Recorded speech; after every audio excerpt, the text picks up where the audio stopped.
communication channels, the message pathway that you choose to convey your message. You may have a really good idea what you want to say. You've got the words that you want to say. Now, how do you want to say it?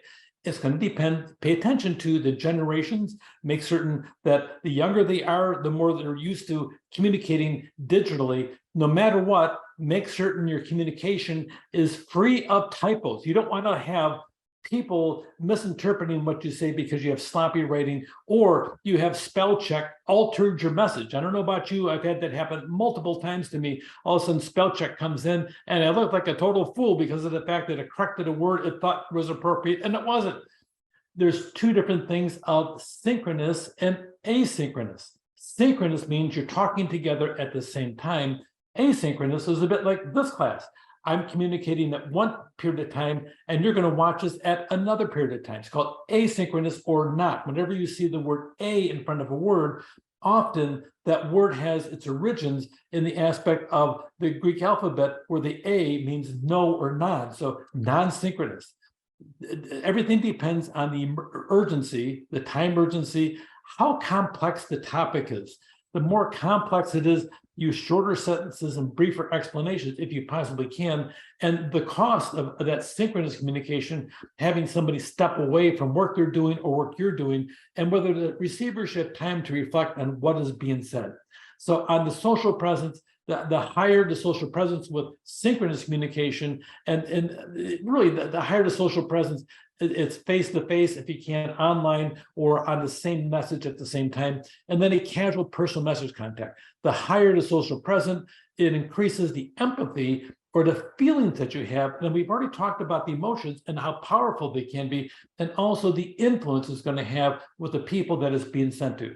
And the social acceptance part, it really depends on what are the norms in your organization with that channel. Some companies, texting's out of the question, and you're emailing or DMing people. So you have a couple ways of doing it. It just depends how your organization is the norm for the communication to be happening.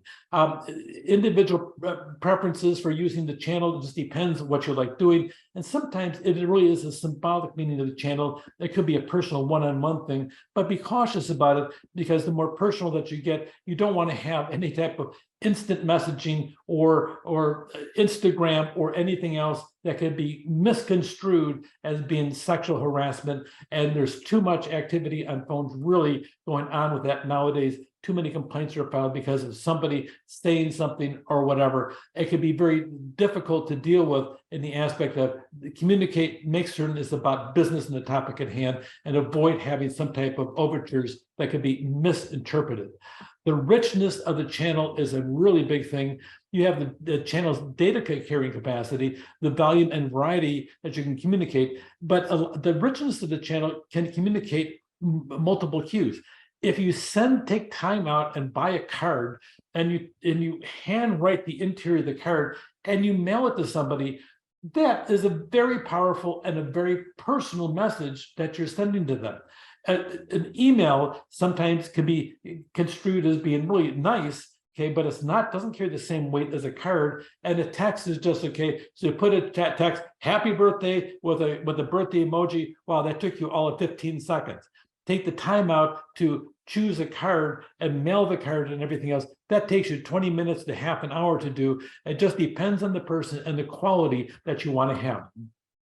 If you send something right, you can have feedback from it. You can have a customized message. You can have all kinds of different symbols. But here is a key thing.